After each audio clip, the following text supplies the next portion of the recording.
Hi there. Welcome to Life is All About Choices. My name is Nancy Mueller, and these conversations are brought to you to bring some inspiration, motivation, and empowerment into your life. Today, I'm going to be talking to Katy, and you definitely want to hang with us today because I know I say this every week, but she is amazing, and she's going to blow the lid off of your day today. So you want to hang in here, listen to our conversation, find out what's going on, and join us. Katy, welcome. Thanks for having me. I'm excited to be here.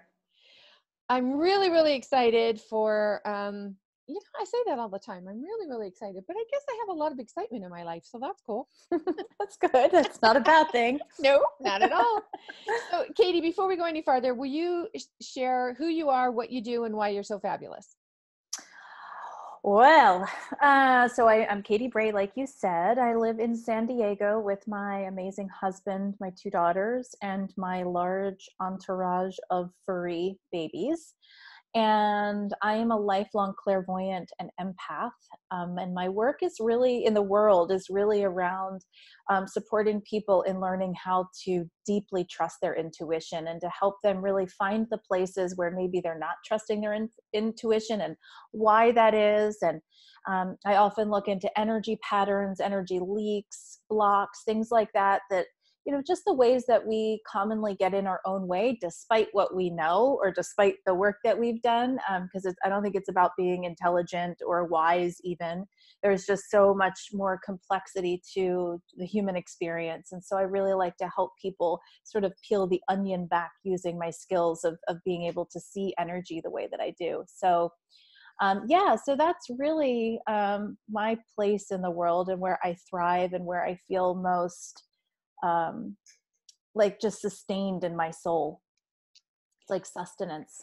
So, do you feel like this is something that you've always had and it's just, you grew up with it? Or did you come to a place where you said, oh, I really need to step into my gifts? Both. That's a great question because I've actually always had these skills. My memories go back first, like 8 months old, to a very clear memory at 3 when I had a very clear precognition and very conscious awareness of like what part of my life I was in and what was unfolding. And I honestly, I kind of fought tooth and nail for a while in terms of being out about it and using it in the world because I had a lot of my own fears and a lot of my own judgments. I was fortunate to be raised in a home where energy was something we talked about. My mom had me trained in Reiki when I was like 13 years old. So things like that are not as common. I was really blessed. I signed up for like the perfect mother. I mean, that's my personality talking, but like really.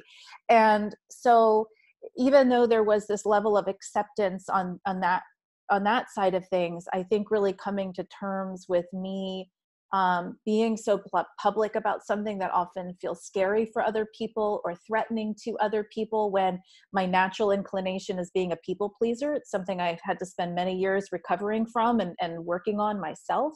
So being a people pleaser who could ruffle the feathers of so many people was a very hard and very complex thing for me. So it took me some time. And I think sometimes I still hiccup a little bit where it's like, ooh, do I really have to say this? And I will, but I still can feel that sometimes.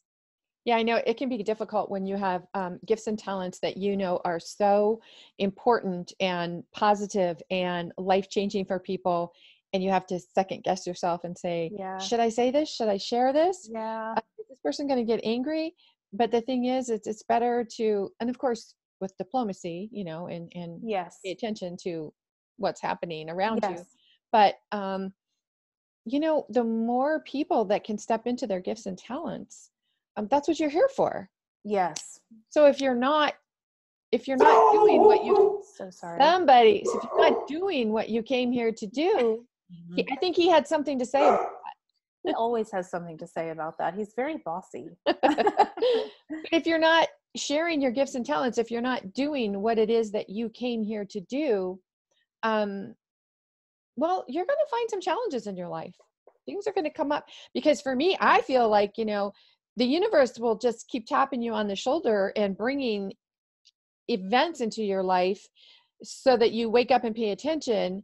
And then of course we have free will, we can pay attention and work through it or not. Or not. And, I found I call it the great cosmic clue by four, is that real, like, final I like that. that undeniable, I know, quite frankly, for me, I almost had to have my back against the wall to really step out into what I do. And for a while I'd been working with people and I sort of danced around the fact. And then people are like, but wait, how did you know that? Wait, hold on. Like, there's no way that you could have possibly known that. Or, a deceased relative appears and I'm, giving messages and they're like, okay, wait a second. I came in for coaching, Yes. And so I got to a place where I so desperately needed money. I literally was like a hair away from being homeless, that I actually had to take a position as someone who was working with an organization who hired clairvoyants. And what happened was it literally saved our lives. I was not going to be homeless. And it pushed me out there. And it was like, that was the only choice I had left. And obviously the other choice would have been to be homeless. It wasn't that I didn't have other choices, but that really seemed like the most viable one. Mm-hmm. And I just knew, knowing, not that I know all of the answers of the universe, but having the relationship with spirit and the universe that I do, I had a good sense of what was going on. I knew that I had been denying who I was publicly for a long time. And there was no other way for me to go in here. And I knew it. And so I honored it and I went with it. And, I still had my ups and downs with it for a little bit, but from a very different place.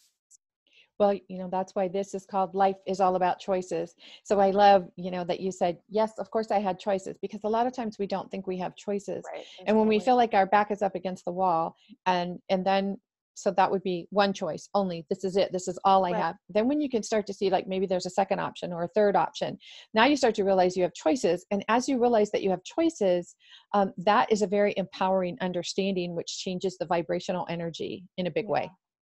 In a huge way. And, the thing is, at least in my experience, personally and professionally, is I think sometimes having that power feels really scary because it takes our responsibility up to the next level. Like, all of a sudden, we can't blame a person, place, or thing. We don't have excuses that we can use anymore that are going to work. And that means that our lives really are up to us. And that means we accept the fact that we've made mistakes, or, what we might call mistakes. I don't necessarily believe in mistakes myself, but let's just use that for easy conversation. That we actually have to take responsibility for the totality of what it is that we experience. And I think sometimes that's sort of bittersweet. It's very empowering on the one hand, but it's like an invitation for us to look at all aspects of ourselves. And I don't think we're necessarily trained. Let's say we're not necessarily naturally conditioned to do that, many of us, in the ways that we are fostered in our, family of origin, or even just the collective. So I think it's a real bold step of courage to step into this idea of having choices, not just because we really have to step in, or we step into our greatness with some of these choices. We also have to be really humble and honest about the places that maybe we feel like we could have done better. Mm-hmm. I like what you said about, stepping into taking 100%, because I think that's hard for a lot of people, because for some people who aren't, we're all spiritually inclined, and we're all awake. Some of us just don't realize that we're awake. Mm-hmm. So for those that haven't really followed their spiritual path, they often will find that they have people to blame, events to blame. And that's one of the things that I love about these conversations, because usually people have an event, some type of an event that happened in their life, and I'll call it like the catalyst maybe, or maybe many catalysts, a lot of little catalysts, and something that you just felt like, this was devastating. I just need jump in a hole and have the earth swallow me up, and that's it, I give up.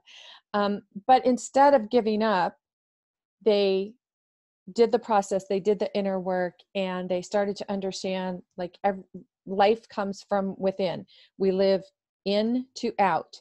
And when we learn that, instead of out to in, it changes everything. It changes your perspective. It just changes everything. So what was it for you, that your event, your catalyst? What was it for you? So to make a long story kind of short and to focus in on like the catalytic piece, but I do have to give just a little bit of background. I had gone through a year to 18-month time period. The time is kind of foggy for me, where I had 4 traumatic events back to back, and I was a teenager. And it was, a lifelong friend of mine was killed in a car accident. I had been sexually assaulted. And then both of my grandparents who helped raise me both died about 4 months apart. I was very close to them. And so, I'm incredibly empathic. So I feel everything, right? And so as a deeply sensitive soul and someone who didn't really have inner tools at the time, I mean, I was also a teenager. There were tools I just didn't have yet. Mm-hmm. And I think for the healthiest person with the most amount of tools, that would have been a lot to handle. Right. I was really like, I am done with life. I'm done. I can't do this. I can't feel this much more pain. I can't handle this. And so that started about a 2-3 year time period in my life where I dropped out of my college of choice that I'd gotten into. I had already been overusing alcohol from the time I was an early teenager. But at this point I was really medicating with alcohol. I was medicating with certain drugs. I was medicating with food, and I became agoraphobic. So for those of you who don't know what that is, I was terrified to leave the house. And that was my post-traumatic stress disorder from having been assaulted. So there I was, like, lying in bed, medicating with all of these externals, all of these different substances, and my weight had ballooned to an unhealthy, I was over 250 pounds. I'm only 5'4". So that was a lot of weight for me to carry and not natural for my body. Mm-hmm. And I was asked one evening if I would go to my parents' house for dinner, which was a huge deal that anybody was even asking me that, because I really wasn't leaving the house. The times that I left the house were like, I was institutionalized twice. I was on 13 different medications. Mm-hmm. So I was really in rough shape. And my mom and dad, or stepdad, they were having my lifelong friend, her brother, and their father over for dinner. Our families had always been really close. And they said, Kate, we'd really like it if you came. And I was like, okay, maybe I can do this. So something in me got me in my car, which again is really a big deal for someone who wasn't leaving her apartment. Right. Made my way up to dinner. The conversation starts at the dinner table, where my friend's older brother started talking about how he was new to being in recovery, 12-step program, because he had an alcohol problem. The irony that these were the first 2 kids that I drank with when I was younger is even funnier. But my mother at that point had like almost 20 years sober and had met my stepfather in AA. Mm-hmm. And so they were really excited that this friend was on his pink cloud, and he was so excited and life was new. And I sat there in my own moment going, oh my gosh, maybe that's part of my problem. I'd been to more AA meetings than I could have counted, just because I was pretty much raised there. And so I didn't know if I wanted to throw up, scream, hide under my chair, run for the hills. I didn't know. I was just like, ugh. So I got home that night, and I was still just like, what just happened? And I heard this voice say, you got yourself into this. You get yourself out of this. And it was that moment where, quite honestly, if I had heard that months earlier, I think it would have scared me. I think the timing was truly divinely orchestrated. Mm-hmm. And I really understood that, I'm not a victim, Right. that I have made choices. And that doesn't mean that I haven't been victimized. And it doesn't Right. mean that I haven't had significantly painful, traumatic experiences. It doesn't take anything away from that. But that the responsibility of me being in bed all of this time and dropping out of college were all choices that I made. And I understood that even though I might have a road ahead of me, that there was still a different way that I could be living my life, even if I didn't know what that looked like. And so it was really in that moment where my life completely changed. And it was the next day, quite literally, I drove back up to my mom's house and I said, I really have to talk to you. And I just just sobbing, and just said everything that had been going on. And she hugged me, and I got myself to an AA meeting. I got a sponsor. I started seeing a therapist, and I started just putting one foot in front of the other. And that was 21 years ago. January, it'll be 22 years. Mm-hmm. And everything changed just in that moment. That's just wonderful to hear. And I think for anyone who is struggling, it lets them know that you just find that little light. I call it like that pinprick of light, because Yeah. it might seem really, really dark. Yeah. It's like a needle, the eye of a needle. It could be that small. Exactly. And all it takes is for one spark, one piece of light. And if you continue to follow that, wherever that's going. However, energetically, when you're feeling frumpy and I don't know, over-medicated, over-alcoholated. Yes. That's Yeah. not a word, but right. It is now. Hashtag. Yeah, exactly. Tweetable moment. Right. But it keeps you in this energy that's just, I like to say, like from 1 to 10, and 10 being the highest, where it keeps you down like a 1 or a 0. Yeah. And when you are in that energy where you're feeling low and heavy and sad and depressed and angry and any of those negative emotions and feelings, you're going to stay in that energy, and you're going to attract that type of energy, meaning people, places, and events into your life, until you understand that it's all up to you. It's all inner work. So as long as we're blaming somebody else for something, or saying it's my boss or the job or my wife or my kids or whatever, my weight, my alcohol, whatever, you are choosing to live from the outside in, and that's where the struggle is going to stay. Yeah. And just to add to that, I'm totally aligned with that.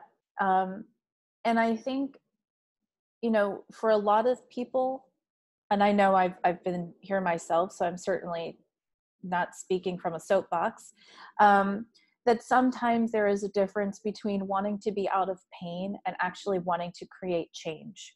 Yes. And that's a very important distinction that I needed to make, because for a long time, like, no, I didn't want to be living like that anymore. No, I didn't want to be in pain.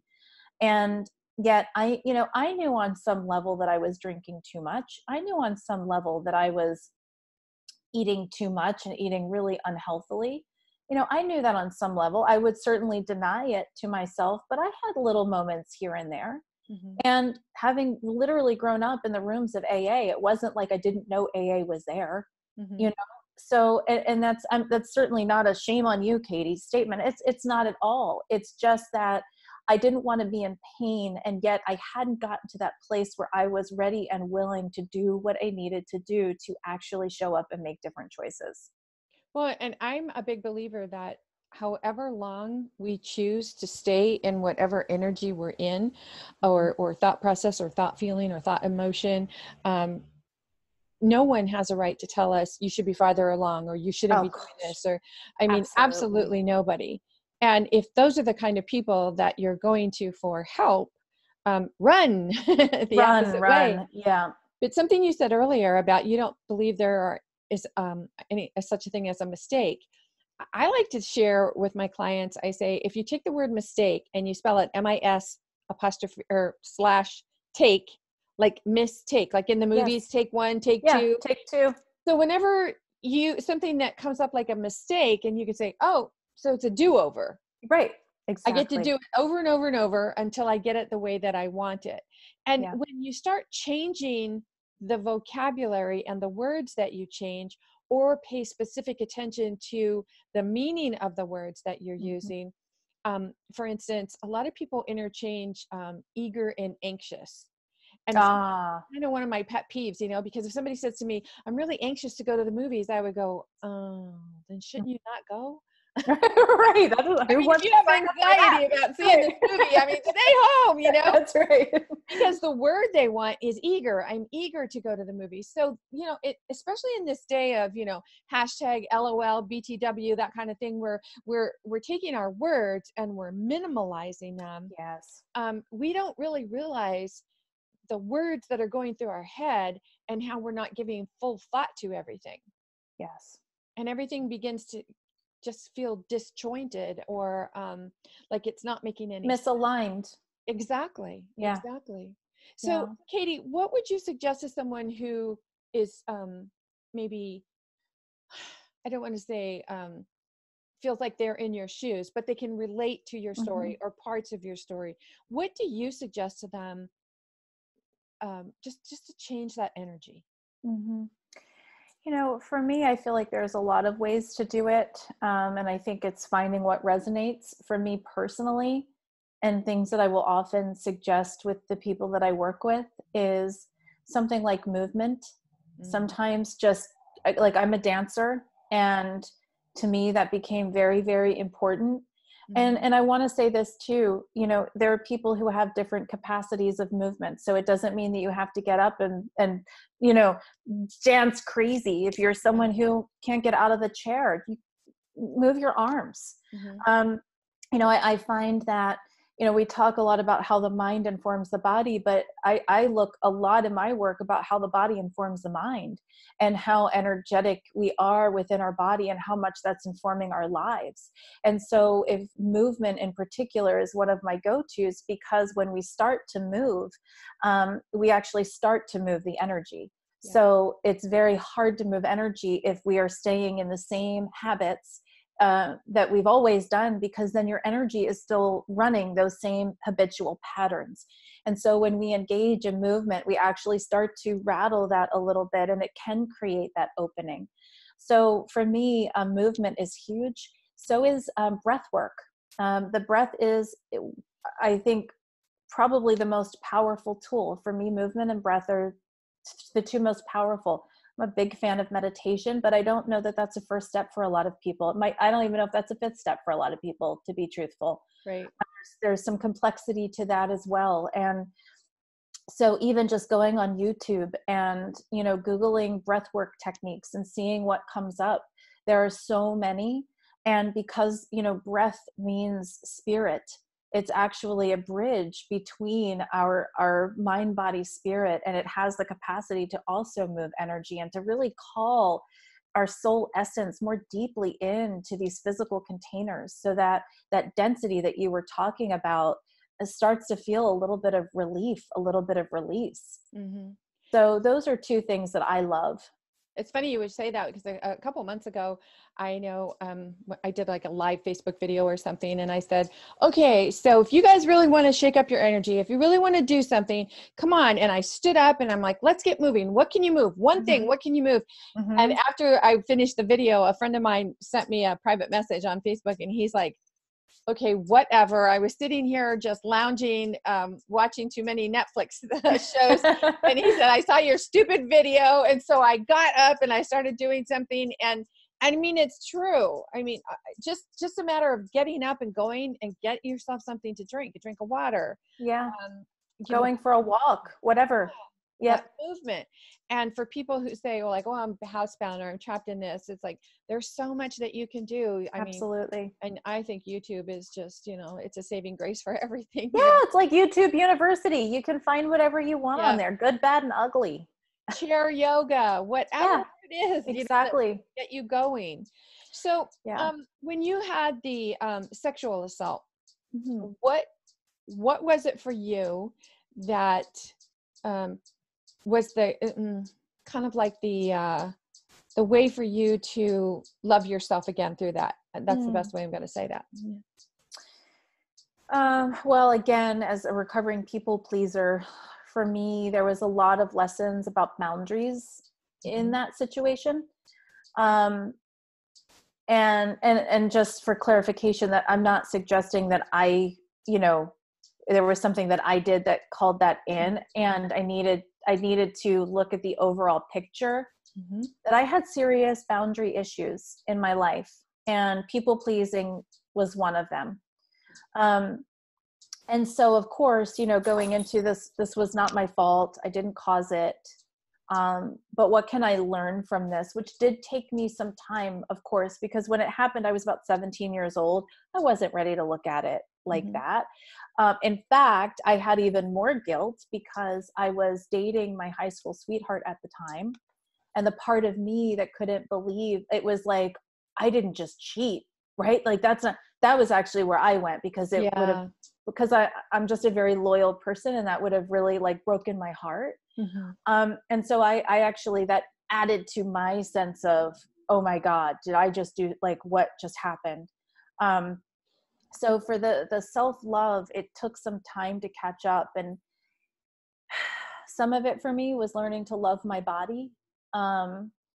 Part of my weight gain, which, I think a lot of people hear a lot more about now. At the time, this was really like riveting to me, but part of my weight gain was because I wanted to protect myself, right? Sure. I mean, certainly most of us have heard that at this point. So I started losing weight, and I wasn't even intentionally trying to lose weight, mind you. I just was like, I need to treat my body better. So I'm going to approach things differently. And literally the next thing I knew, I had lost 60 pounds and people weren't recognizing me anymore. And it was like, oh my gosh. So it was really through that process of loving my body, learning about my boundaries, starting to understand that not only did I have needs, I needed to discover what those needs were. And then I needed to work on giving myself permission to voice those needs and to allow myself to have those needs. And that for me was a very long journey, to be totally truthful. That was where a lot of my hard work, and it is, again, it's one of those places where I still have to watch myself now. I'm a mom, I'm a wife, I'm a dog cat mom. It's like, it's easy for everybody to come first. I've got clients that I adore who lean on me. It's easy for me to put myself last.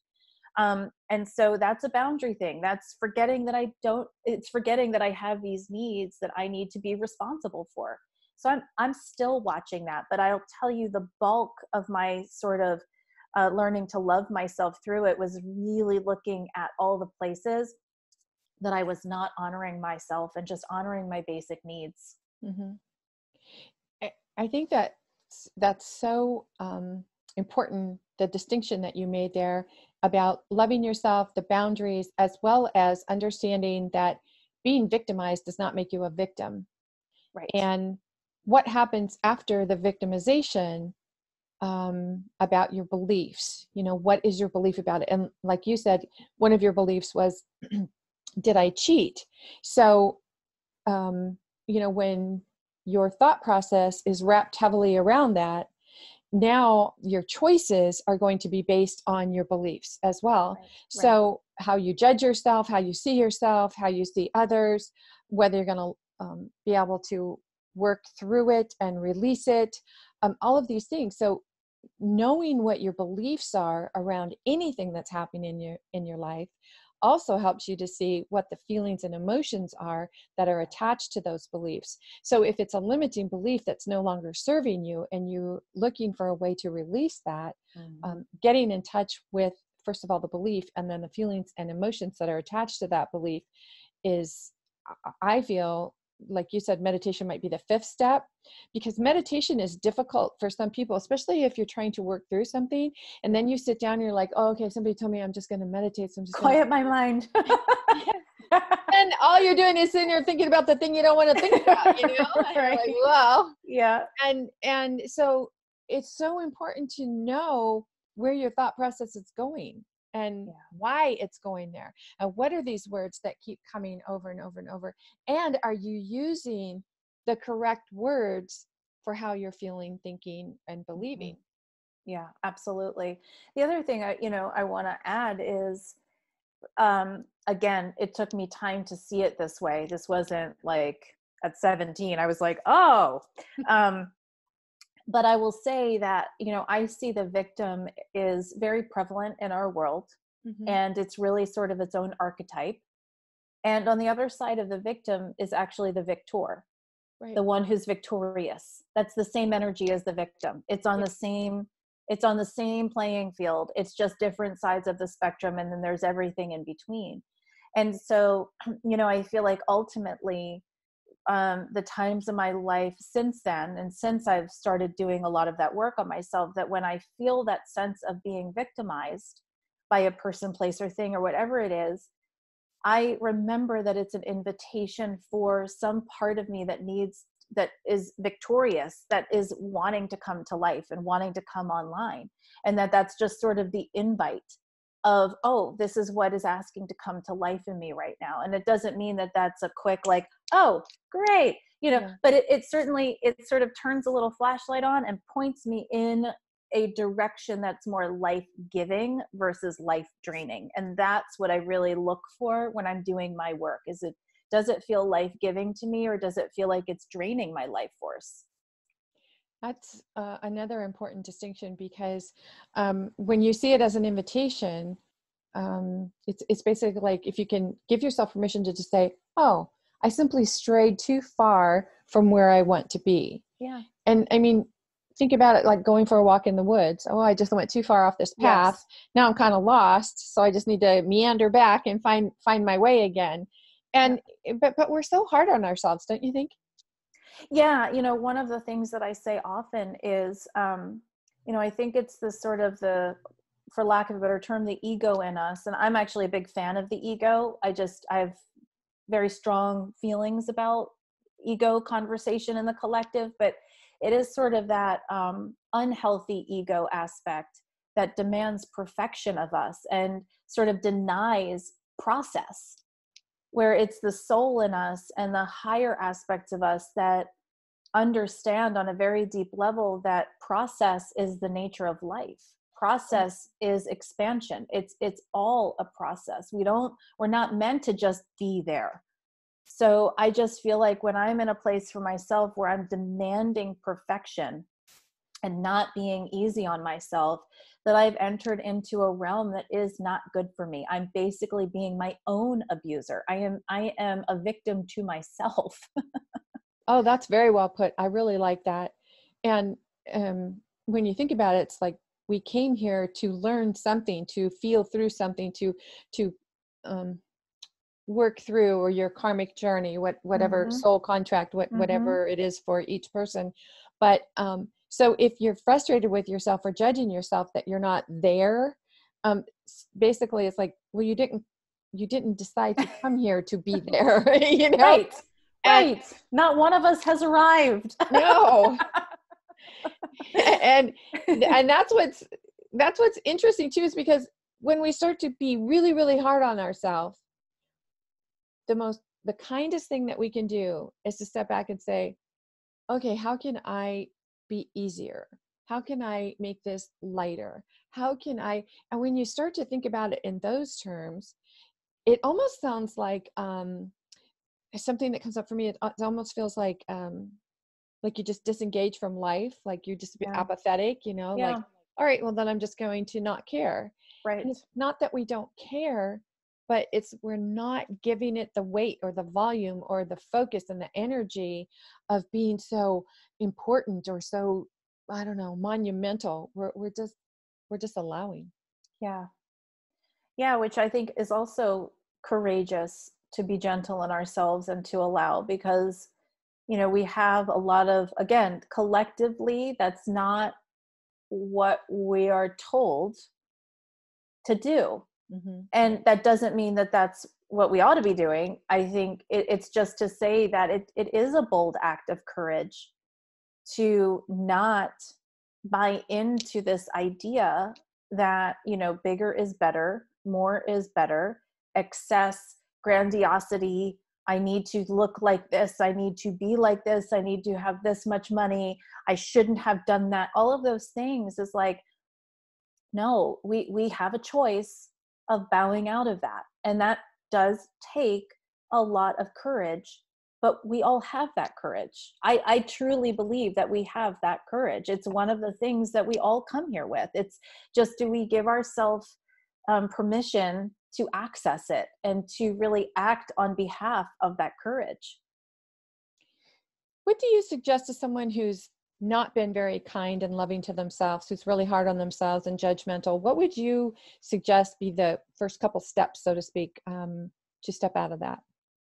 Two of my absolute most favorite things, and this is actually things that I practice every single day, because it's all too easy to be hard on myself for me. And so I'm consistently proactive with this one. The first one is that I sit in the morning and I do meditate on a regular basis. It's very important to me, that time. Mm-hmm. But I always spend a few minutes in that meditation, breathing deeply in, breathing deeply out, and just saying, I love you, Katy. I love you.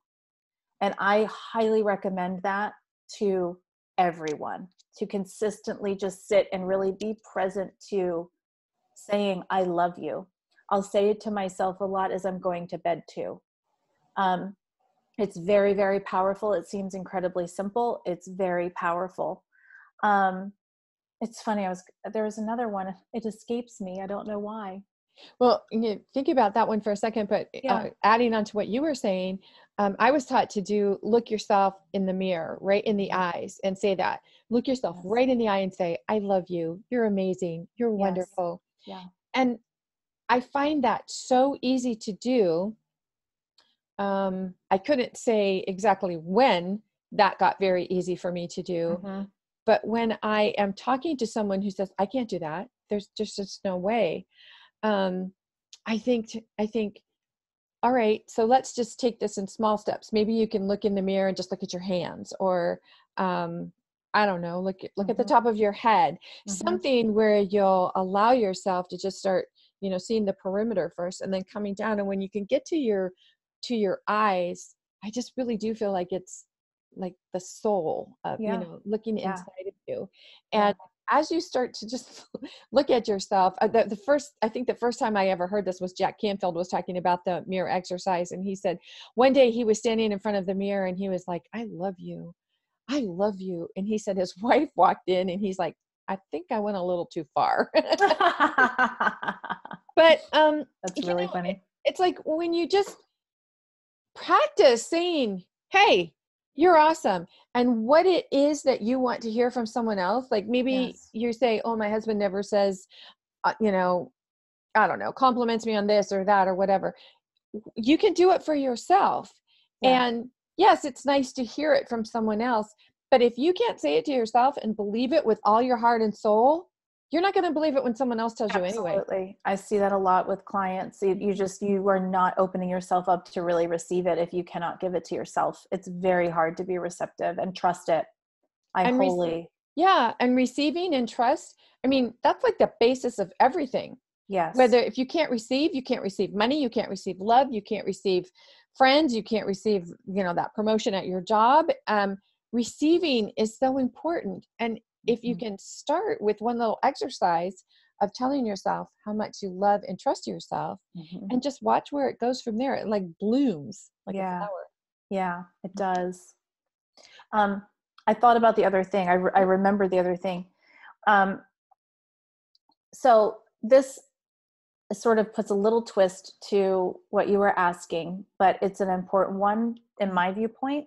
I find that when I'm hypercritical of myself, I'm more hypercritical of others. And that criticism will show up in the way that I'm judging others.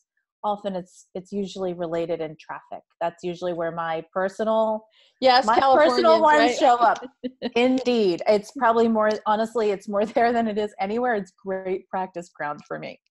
But what I started to learn to say to myself out loud, when somebody does something that I want to judge, I say, I love you and I understand. And I have found that being able to use that as my mantra is that I've been able to say that to myself a lot more. And even if, you know, in my mind, I couldn't possibly imagine myself doing what that person just did, I can certainly relate to, have I ever been ignorant before, whether I like it or not? Yes, I have. Have I ever been, have I ever hurt someone's feelings, even whether I intended to or not before in my life? Yes, I'm sure I absolutely have. So it's not looking at the tit for tat, what did they just do? It's, can I relate to ever having had that human experience before in my life? Mm-hmm. Because it often is some kind of mirror, and it's that rejection of what we're seeing. Right. So that's why I will say consistently when I'm in a mood or whatever, it's, I love you and I understand. I'll say it to myself, I'll say it to others, because it sort of opens up this feeling of compassion inside of me, where it softens me just enough to let that little light in. You know, it's interesting that you would use that about the traffic, because my daughter, who is, she's 38 now, I think she was like 11 or 12. We were in the car. I think it was just her and I. And we're driving down the freeway. And of course, you know, I don't know, somebody cut me off. I don't even remember what happened, but I do remember the words that came out of my mouth that were, less than blessing this other person. Colorful. Oh, and when I got done, you know, because the Italian was really coming out of me, Right. hand gestures and everything. And so when I got done, she very quietly, she was sitting in the back seat, and she goes, "Mom, you do know the only one that can hear you is me." Wow. That was a huge wake-up call for me. And I thought, oh my gosh, Wow. wait, just think about the ramifications of that. Yes, You know, these that's little amazing. children that you love so much, and you know, it's like smoking in the car. You Mm-hmm. know, they're taking in all the smoke and secondhand smoke, and they don't have a choice, and they can't say, "Let me out." It's the same thing with words. Yes. Yeah. And when the words are very negative and abusive, um, you're dumping that on your children. And then even if you're in the car alone and you say, "Well, I could say whatever I want," right? No, because you're still dumping that energy into that confined Absolutely. space. Yes.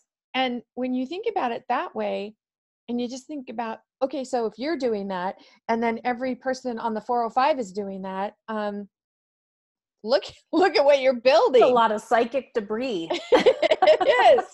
Got to go somewhere. Yeah, right. Right. Hmm. Yeah. Absolutely. So I love what you said, though, about, those two practices, and when you can sit and you can think about it. And I think you're right on too about the breathing. Sometimes, even if I'm not in a space to meditate, if I sit there and just really concentrate on my breathing and just make it Yes. really deep breaths and then let it all out, then I find that everything else starts to fall into place, kind of like a jigsaw puzzle. Mm-hmm. I wholly agree. That's been my experience too. Um, so, what would you suggest for someone who is um, feeling very judgmental of themselves? Because, we are our biggest critics, right? And when we are in judgment of ourselves, then obviously that's going to spill out, and we're really going to start yelling at other people, our children, our Mm-hmm. family, our coworkers, um, what would you suggest as a tool to kind of rein that in, or not even rein it in, but be mindful that you're doing it? Mm-hmm. Mm-hmm. What comes up for me is really sort of moving into curiosity. And what I mean by that is, if anyone finds that they're judging themselves, just pausing and going, well, first I say, feel it in your body, how that judgment feels. So I think it's really important that we're dialed into what our body has to absorb, and judgment feels draining and tense and heavy and just not good. And so I think really feeling the experience that your body has when it's being told something negative is really, really important. And then going into, how else could I see this? what are other perspectives about myself are possible right now? What are other ways that I could see this behavior, this thought? Because I find that, similar to the victim and the victor, that all aspects of ourselves are not one-sided. Mm-hmm. There's even let's say the biggest criminals in the world, part of them being a criminal is a mismanagement of a very creative person. Right. Right. And so that's not to condone behaviors that are not healthy or that are harmful. Right. What it is to say is it's really a matter of perspective. Mm-hmm. And if we've conditioned ourselves to be judgment and to see things one way, we can also condition ourselves to have more possibilities to choose from and look at, okay, well, where is this really coming from? What little gem is hiding in here? And so I always say, go into curiosity and see what other perspectives and ways of looking at something is possible. I love that, because something that was coming up for me as you were saying that is sometimes I like to watch movies that take place in like the 20s, 30s, 40s, just to watch the social hierarchy. So when you think about, let's just talk about women, and how, I don't know, let's say you were a maid and you just knew that, okay, you're a maid and that's all you can ever be is a maid. You're never going to be anything more than a maid. Mm-hmm. So that's not the way it is anymore. No. So when you stop and say to yourself, well, no, I'm in this situation and I don't see any other way. I don't see any other way out. Sometimes it helps to just like take it outside of your head and think about a movie or a time period. And you think, well, at one time, people thought that whatever they were in life, that's it. That's all they could do. They couldn't aspire to be anything else because that was their station in life. Mm-hmm. Mm-hmm. If that can change and we can be where we are today, imagine how you can start to shift how you're seeing whatever it is that you believe you're experiencing or perceiving. And with that, just that gentle shift, it also changes the energy. And now you've got a whole different way of looking at it. Absolutely. And I'll tell you, so I have a body of work that I have developed over the years that I use with my clients, and it's really just everything that I do. It's called energy architecture. And one of the things that I look at, and I love your example of looking at the time periods, particularly for women, and the way things used to be. Something that I find for some people, or for most of us, to varying degrees, that are patterns that are in our energy system are the beliefs of our ancestors or our predecessors, right? And so, many of us were raised by people who either directly lived that experience of, if this is who you are, that's all you'll ever be, or we, could have been a generation prior to that. So it's still something that's passed down. And so, much to your point, giving space to this idea that things could be different is even looking at it like that, like, oh, that was true for them. Isn't that interesting? Mm-hmm. Things are so different now that it doesn't have to be true for me. I actually don't have to choose that. That's just something that I was given to work with because that was true for, my grandparents or my parents or whoever it was, that I don't need to make that choice. I am fortunate to be in a time where that's actually not true anymore. And so I think it is important to say, right, some of the things that we believe, the ways that we have learned to judge ourselves, come from other people's templates that we took on. And there's no blame in that. We all come by what we've come by, honestly, but it's an opportunity to go, wait a second, that was their truth. It doesn't match up with my truth, and sort of free ourselves to explore and express what actually feels aligned for us. I agree. I also find that when I'm watching those period pieces, I pay attention to like the feelings and emotions that come up for me. Like if I see, someone who's, I don't know, being oppressed or talked down to, and I start to go, and then I'm like, okay, why is that coming up for me? And then it really, it gives me an opportunity to be in appreciation. Say, oh, I'm so glad we don't have to live like that anymore. But also, I think when it comes up, um, because it's probably something that I've been through or experienced, and I'm like, oh, I don't have to deal with that anymore. So we can have these little triggers, and maybe you think that you've done a lot of inner work, but if you're still being triggered about something, Yeah. give yourself permission to say, Yeah. oh, why is that coming up? Yeah. Oh, you're still here. Okay. What do you have to say to me? Yeah, exactly. Or like, have you ever done this? Like you watch a movie and then afterwards you talk to somebody about it, and it's like you both watch two completely different movies Yes. Yes. because you got two separate thought Totally different processes perspective. from it. Yes. Yep. Yeah. Yep. And so it's about, what comes up for you. That's why I think we can learn so much from the arts, by how a piece of art makes you feel, what it brings out of you, how a film can make you feel. There's so much learning and experiencing that we can do. And of course, because this inner work, it's about feelings and emotions and understanding how they're, driving the bus. They're always Yeah. driving the bus. And where are they taking us? Now I sound like a Dr. Seuss, a Dr. Seuss driving the bus. But when you start to pay attention to that, and then you realize, oh, all right, so if I just follow the emotion or follow the feeling, now, is this a positive or a negative? And it's not right or wrong. It's not good or bad. Absolutely. Stop shooting all over yourself, telling Mm-hmm. yourself, I should have done this. I Yeah. should have zigged when I zagged or whatever. Right. Just give yourself permission to say, okay, so what am I feeling? And Yeah. then maybe like if you're in a space like in public or something and you really just can't or don't have the time or you don't want to do it right then and there, kind of park it somewhere in your mind and Yeah. then come back and visit it and say, God, yeah, why did that come up for me? Because that might be the exact catalyst that your higher self is using to shift you to where you really want to be rather than where you are. Yeah. And I wanna add this too. I'm really aligned with that. You know, I think sometimes too we forget how related things are. Yep. So something as simple as watching a movie and something coming up in us, maybe our prayers have been, oh, just help me with, understanding this or having an answer about that. And here we are thinking we're in this isolated moment in time where we're watching a movie and something's coming up. And I wholly believe that 99% of the time, all of this stuff is related.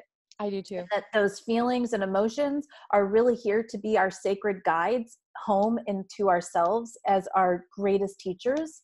And so when we can just be with them and witness them and hold them and understand them and let them guide us to where they want to take us, it's all related. That's the seed that just wants to sprout and become something that it's probably, for me, it'll lead me to a place that is just greater than the prayers that I could have ever even known to ask. Oh, absolutely. Because our prayers get answered in ways, that sometimes we're not even mindful of how they're answered. Um, I know I don't say this exactly the way it's meant to be said, but there's a parable in the Bible about the guy that was on his roof and it was raining and Oh, he yes. asked God to save him. And so this guy comes by on a rowboat and he goes, come on, get in the boat. And the guy goes, no, I'm waiting for God to save me, Right. and then helicopter goes by, come on, get in. No, I'm waiting for God. And then of course he Right. drowns. Right. And then he says to God, I believed in you, I prayed for you. Why didn't you save me? And God's like, I sent a boat, I sent a helicopter. Right. So it's I like, love that story. bam, Yeah. these things are here. And I know for myself, I could be in meditation and say, just give me a sign, just give me a sign. It was interesting. My brother, 3.5 years ago, he was in a motorcycle accident and he has severe traumatic brain injury. And so he's in a nursing home because he doesn't know who anybody is. He doesn't know who he is. And, so I visit him, probably 4 or 5 times a week. So it means I walk down the same hall. That's why I'm sharing this. And so one time I was in meditation and I said, just give me a sign. And then I thought, okay, what sign could I ask for that would be so just specific to me? And I thought, okay, if this is meant to be, if this is what I'm supposed to do, if I'm on the right track, show me right in front of me put a triquetra right in my line of sight. And I'm like looking around, like, well, I don't know. I went to visit my brother that day. There's a big picture of a triquetra that I had walked past so many times and didn't even realize Realize it. that it was in that picture. So again, it's about being mindful. It's about, paying attention to what's going on, because sometimes we're so focused for that end goal Mm-hmm. that we don't see all of these signs along the way, because we think the end goal is the destination, but really it's just the path. It's like, no, that's the direction, because Yes. this is all the stuff that you were really supposed to be getting. But, Yes. because you're so tunnel visioned, you're missing it all. Missing it all. Yeah, absolutely. Absolutely. Katy, this was such a powerful conversation. Thank you so, so much for sharing this time with me. I really appreciate it. Yeah, no, it's been wonderful. I've really enjoyed I always enjoy connecting to you. It was wonderful to just, go to deep places again. Yes, thank you. Can you tell people how to get a hold of you, how to find you, if somebody wants to work with you or find out more about you? Sure. So my website is livewiththelightson.com. You can also go to katybray.com. That's KATYBRAY.com. It'll take you to the same site. And that's probably the best place to reach me. I'm definitely on Instagram and Facebook as Katy Bray and Live with the Lights On. So I'm easy to find. Excellent. You're like me. You say, I'm everywhere. Just Google me. You're good. Yeah, it's easy peasy. Yep. Well, I hope that you, the viewer, have gotten something really fantastic, inspirational, motivational, or empowering from this conversation. I really, really enjoy meeting people and having the universe bring me people to share these inspiring messages, because I believe that as each of us shines our light and shares our message from a place of empowerment, we are also giving others the opportunity to shine their light and find empowerment. So if you like what you saw, like what you heard, please subscribe to the channel, leave some comments, let us know what you thought, because this is the way that we spread the word. This is the way that we give others a sense of empowerment as well. In the meantime, this is Nancy Mueller saying ciao for now.